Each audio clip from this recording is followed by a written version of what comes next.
దేశ చరిత్రలో కనీవిని సీఎం ఎవరంటే జగన్మోహన్ రెడ్డి గారే. ప్రతి ఒక్క పథకం కానీ ఏదైనా కానీ ఇప్పుడు అందరూ వచ్చి మేము ఇస్తాం అంటున్నారు. గతంలో ఎవరేం చేయలే. కరోనా టైంలో రెండేళ్ళు ఎవరే కానీ ముందుకు రాలే. ఓన్లీ జగన్మోహన్ రెడ్డి గారు వచ్చి ప్రతి ఒక్కరికి వాలంటీర్లు కానీ ఎవరైనా కానీ ప్రతి ఒక్కరిని ఎంప్లాయీస్ కానీ అందరినీ తొందరపెట్టి ప్రతి ఇంటికి పంపించి కరోనా టైంలో ఆదుకునే ఏకైక వ్యక్తి జగన్మోహన్ రెడ్డి గారు. అట్లాంటి సీఎంను మేము పోగొట్టుకోదలుచుకోలేదు. ఆయనే కావాలని కోరుకుంటున్నాం. గతంలో 5 ఏళ్ల కింద ఇచ్చిన మేనిఫెస్టోలో ఉంది 3 సిలిండర్లు ఇస్తా అని, ఇంతవరకు ఇవ్వలేదు. మళ్ళీ అదే చెప్తున్నాడు. ఇస్తారా లేదా అని తెలియదు. మన జగనన్న చెప్పింది ఉండేది మకాన చెప్తాడు.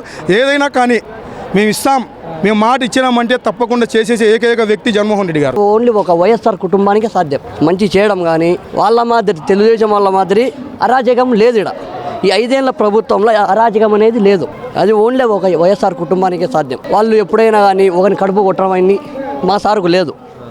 మాకు ప్రజల వద్దన పాలన. అమ్మఒడి వస్తుంది, గోరుముద్ద పెడుతున్నాడు. వాళ్ళు పెట్టినారా అమ్మఒడి అంటే వాళ్ళకు తెలియదు. చంద్రబాబు నాయుడుకి అమ్మఒడి అనేది తెలియదు. అమ్మఒడి అనేది చంద్రబాబు నాయుడుకి తెలియదు. అసలు ఇంటింటికాడికి రేషన్ వస్తుంది, పింఛన్ వస్తుంది ఇంటికాడ. ముఖ్యంగా పింఛన్ ఎందువలన టీడీపీ ప్రభుత్వం ఉన్నప్పుడు చెట్ల కింద పోయి కూర్చుంటున్నారు. టీడీపీ ప్రభుత్వం ఉన్నప్పుడు ఇట్లా చెట్ల కింద స్కూల్ దగ్గర కూర్చుంటున్నారు. ఇదే ఇప్పుడు జగనన్న వచ్చినాక ఇంటింటికాడి పోయి డోరు కొట్టి చీకట్లు 5:30కి ఇస్తున్నాడు. పార్టీ మీద అభిమానంతో చెప్పేది, చేసే సేవ మీద మేము అభిమానంగా చెప్తున్నాం. అంటే సంక్షేమం ఉంది, అభివృద్ధి లేదా? వాడు ఎవరో 100కి ఒక్కడే అనేది, అది అందరికి అనడం లేదు. 100కి ఒక్కడే అనేది.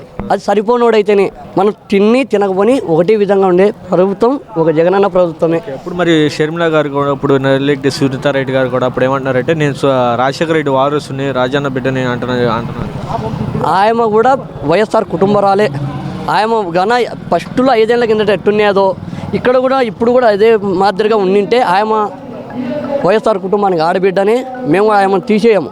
ఆమె ఏదో ఆమె సమస్యల వల్ల వాళ్ళు డ్రాప్ అయిన దాని గురించి మేము మాట్లాడాం. పప్పు చేసే పని పప్పుగాడు చేస్తున్నాడు చంద్రబాబు నాయుడు. లాస్ట్ కాటిసీనికి వచ్చింది ఆయనకు ఏమీ లేదు. మనము పొత్తు తెచ్చుకోలేము. మేము జగన్ సారు పొత్తు తెచ్చుకోవాలి అందరి మాదిరి. వాళ్ళు టీడీపీలో 3 పొత్తులు ఉన్నాయి, వైఎస్ఆర్కు పొత్తులు లేవు. మేము ఒకటే దాని మీద సిద్ధంగానే ఉన్నాం. పవన్ కళ్యాణ్ దించేస్తానంటున్నాడు. ఆయన సినిమాలకైతే తరమేది. పవన్ కళ్యాణ్ ఒక సినిమా తీసుకొని అయితే తరమేది. రాజకీయం అనేది పవన్ కళ్యాణ్కి తెలియదు.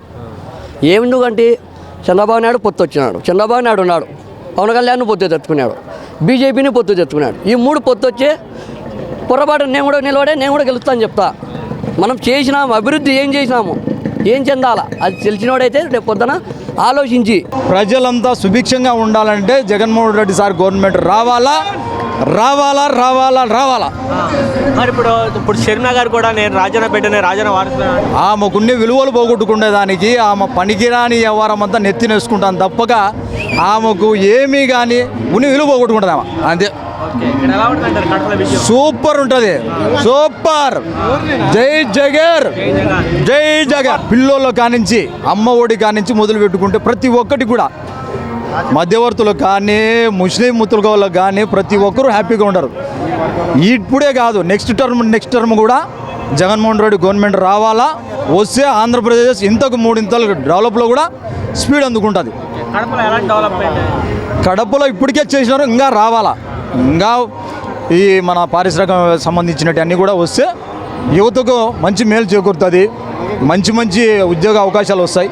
రావాలా, ఇంకా చేయాలంటే జగన్ సార్ ముఖ్యమంత్రి కంటిన్యూ కావాలా. ఒక 5 సంవత్సరాలు కానీ 10 సంవత్సరాలు కానీ కంటిన్యూ అయితే ప్రతి ఒక్కరికి కూడా న్యాయం జరుగుతుంది. జగన్ యొక్క 5 సంవత్సరాల కాలం మీరు చూసిన చాలామంది కూడా అందరికీ తెలిసిందే. ఇప్పుడు కూడా జగన్ వైపే చాలామంది మొగ్గు చూపుతున్నారు. చాలామంది ఏమన్నారంటే సంక్షేమం ఉంది, అభివృద్ధి లేదంటున్నారు. ఇక్కడ ఎలాంటి అభివృద్ధి జరిగిందంటారు?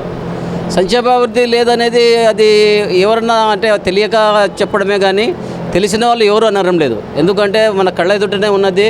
మరి చదువు పరంగా కానీ లేదా మెడికల్ పరంగా కానీ లేదా బీద వాళ్ళకి చేసే సహాయం వల్ల కానీ మరి చాలామంది ఇప్పుడు పేదవాళ్ళు కూడా రేటు కూడా తగ్గింది. పేదరికం రేటు కూడా ఇప్పుడు తగ్గింది. ఇంతకుముందు ఉన్న గత 5 సంవత్సరాల క్రితం ఉన్న పేదరికం రేటుకును ఇప్పుడున్న పేదరికం రేటుకు చూసినామంటే మరి పేదరికం అనేది తగ్గింది. వాస్తవం ఇది కూడా. జగనన్న కూడా మరి రాజశేఖర రెడ్డి కొడుకునే, మరి షర్మిల కూడా రాజశేఖర బిడ్డనే. మరి రాజశేఖర రెడ్డి బిడ్డ అనేది ఇప్పుడు మాత్రమే ఇక్కడ ప్రజల్లోకి వచ్చినారు. కానీ జగన్ రెడ్డి అనే అతను గత 11 సంవత్సరాల నుంచి ప్రజల్లో ఉన్నాడు. మరి ప్రజల్లో ఉన్న అతనికిను తర్వాత ఇప్పుడు వస్తున్న వాళ్ళకి కొంచెం తేడా ఉంటుంది. ఈరోజు సంక్షేమ పథకాలు మేనిఫెస్టోలో విడిచినారు. ఒక కుటుంబంలో ఉండే పిల్లలకి మొత్తం అమ్మఒడి అంట 15,000 అట్లా 4,000 పెన్షన్ అంట. ఇంకా 50 సంవత్సరాలు అట్లా చెప్పుకుంటూ పోతే అది కాదన్నా. ఎందుకంటే మేనిఫెస్టోలో చెప్పినదే జగన్మోహన్ రెడ్డి గారు ఖచ్చితంగా చేసినారు, ఖచ్చితంగా నెరవేరుస్తారని చెప్పి ఈ సమయంగా తెలియజేస్తున్నాను. మీడియా మిత్రులుగా చెప్తున్నాను. చెప్పండి. అంటే ఇప్పుడు చంద్రబాబు నాయుడు కూటమి వస్తున్నారు కదా బీజేపీ కూటము ఇంతకుముందుగానే వచ్చినారు. ఎంతమంది వచ్చినా కానీ ఈయన సింగిల్గా వచ్చి గాన 151 స్థానాలు గెలిచినాడు. ఈసారి ఖచ్చితంగా 175 స్థానాలు గాన ఈయన కొడతాడని నేను చెప్తున్నాను. ఎందుకంటే నేను పార్టీలో బేడబుడదం కమ్యూనిటీకి నేను జిల్లా అధ్యక్షునిగా పనిచేస్తున్నాను, మరియు వైఎస్ఆర్ పార్టీ జనరల్ సెక్రటరీగా పనిచేస్తున్నాను. దాని గురించే కాదు, ప్రజలకు చేసిన మేలును మేము చెప్తున్నాం. మా కమ్యూనిటీ గాన ఈ ఆంధ్రప్రదేశ్లో క్యాబినెట్లో ఆమోదం తెలిపి ఎస్సీగా ఉండాలని కేంద్రానికి పంపించినారు. అట్లా అనేక కార్యక్రమాలు ఎస్సీ ఎస్టీ బీసీలకు మేలు చేసిన ప్రభుత్వం ఇది తప్ప వేరేది లేదు. అంత మెజారిటీ భారీగా మెజారిటీ రావడం అంటే అంత తేలికైన విషయం కాదు. వీళ్ళు అంతకుముందు ఏం చేశారని ఇంత భారీ మెజారిటీ వస్తుంది? జగన్ చేసిన తప్పేంటి, వీళ్ళు చేసిన ఉప్పేంటి? అంతకుముందు ఏదైనా చేసి ఉంటే అందుకనే ఈయన సైడ్ చేసి చేశారు రానొచ్చు. అంతా ఈ ఈవీఎంల మాసడం ఏదో తేడా జరిగిందిలే కానీ లేకపోతే అంత తేలిగ్గా అయ్యే వ్యవహారం కాదు. దానికి తోడు అసలు మన రాష్ట్రంలో చాలామంది పల్లెటూరులో కూడా ఎవరికి కూడా బీజేపీ ముద్ర ఏంటంటే తెలియదు. అలాంటిది బీజేపీకి 7 సీట్లు రావడం ఏంటి? అది కూడా భారీ మెజారిటీ ఏంటి? పురంధేశ్వరి 2 లక్షల మెజారిటీలా? ఇది సాధ్యపడేదే కాదు అసలు. జగన్ చేసిన తప్పే లేదు. జగన్ కూడా చాలా వరకు పేదవాళ్ళకి చాలా డబ్బులు ఇచ్చాడు, అన్ని రకాలుగా బాగానే ఉన్నాయి చెప్పుకోవడానికి కూడా. పోనీ వీళ్ళు ఇంతకుముందు చేసి ఉంటే వీళ్ళు చేశారా బాబు, వీళ్ళు ఈయనకంటే గొప్పగా వాళ్ళు చేశారనుకోవచ్చు. కానీ వాళ్ళకంటే గొప్పగా ఈయన చేశాడు. అన్ని సీట్లు అయితే ఒకవేళ ఓడిపోయినా కానీ ఒక 40-50 సీట్ల తేడాతో ఓడిపోవాలి. 10-11 స్థానాలకి పరిమితం అవడు. నువ్వు ఏ పల్లెటూరులో అన్నాబో 10 మంది కూర్చున్న చోట, 15 మంది కూర్చున్న చోట కంపల్సరీ 10 మంది వైసీపీకి చెప్తారు తప్ప టీడీపీకి ఎవరు చెప్పరు. ఎక్కడుంది అసలు ఈ టీడీపీకి అయిపోయింది పార్టీ? పవన్ కళ్యాణ్ అంటే పవన్ కళ్యాణ్ కొంచెం తిరిగాడు. పవన్ కళ్యాణ్ కూడా అన్ని సీట్లు రావటం నాకైతే కలగానే ఉంది. రాదు పవన్ కళ్యాణ్ 21 సీట్లు 21 సీట్లు గెలవడం అంటే మామూలు విషయమా? బీజేపీ 21కి 7 సీట్లకి 7 సీట్లు గెలవడం మామూలు విషయమా? అసలు బీజేపీ సింబలే తెలియదు ఎవడికి. మన ఆంధ్రాలో అసలు ఏపీలో ఉందా ఎక్కడన్నా బీజేపీ? అంతకుముందు పోనీ గెలిచిన ఏమైనా ఉంది? ఆ దాఖలాలు ఉన్నాయా? ఎంత వ్యతిరేకంగా ఉన్నా కానీ కంపల్సరీ 50-60 సీట్లు జగన్కి ఎట్టి పరిస్థితులు వచ్చాయి. ఇంత దారుణంగా అయితే ఓడిపోయే అవకాశం లేదు. ఎంత వ్యతిరేకం ఉన్నా కానీ 175 సీట్లలో కనీసం ఒక 70-80 సీట్లు పక్కాగా వచ్చాయి. అసలు కనీసం ఎంత తీసేసినా ఒక 50 సీట్లు వచ్చాయి. ప్రతి పేదాడు ఇప్పుడు జగన్ ఉన్నట్టయితే 25,000 వచ్చాయి. నాకు సింపుల్గా చెప్తున్నా.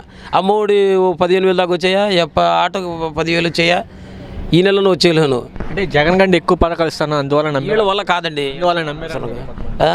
జగన్ కంటే ఎక్కువ పథకాలు అవన్నీ సుత్తి మాటలు. వీళ్ళు అంతకుముందు చెప్తున్నా కదా, నేను రాజశేఖర రెడ్డికి హయాంలో ఉన్నప్పుడు నేను రాజశేఖర రెడ్డికి ఓటు వేయలేదు. ప్రజారాజ్యంకి ఓటేసాను. నేను చిరంజీవికి యూత్ లీడర్ మా ఊళ్ళో నేను చిరంజీవికి ఓటేసాం. పక్కాగా చెబుతున్నాక ప్రజారాజ్యం అప్పటి నుంచి కూడా రాజశేఖర రెడ్డి ఉన్నప్పుడు కనుక చిరంజీవి ఉన్నట్టయితే ఒక్కరోజు సీఎం అయినా చేసేవాడు కదా అనిపించింది. రాజశేఖర రెడ్డి ఉన్నప్పుడే కనుక చిరంజీవి కాంగ్రెస్లో జాయిన్ అయినట్టయితే కంపల్సరీగా రాజశేఖర రెడ్డి చనిపోయిన తర్వాత ఒకరోజు సీఎం అయినా చేసేవాడు. సామాన్య ప్రజలు ప్రతి ఒక్కరికి కూడా జగనన్న మీద నమ్మకంతో బ్రహ్మరథం పడతారు. ఈసారి కూడా ఖచ్చితంగా జగనన్నే వస్తాడు. ఓకే. మరి ఇప్పుడు వైసీపీ ఇప్పుడు వాళ్ళు షర్మిల కానీ ఇప్పుడు సునీతారెడ్డి కానీ ఇలా వాళ్ళందరూ శనిలమ్మ కూడా అక్కడ పార్టీ పెట్టి తీరా దగ్గరికి వచ్చిన తర్వాత పార్టీ మూసి వచ్చేసింది. ఇక్కడికి వచ్చి ఏదో వాళ్ళు ప్రతిపక్ష వాళ్ళ మాటలని వాళ్ళు ఏదో కుట్రతో అట్లా చేస్తున్నారు తప్పితే వీళ్ళకు ఎలాంటి సంబంధం లేదు. అది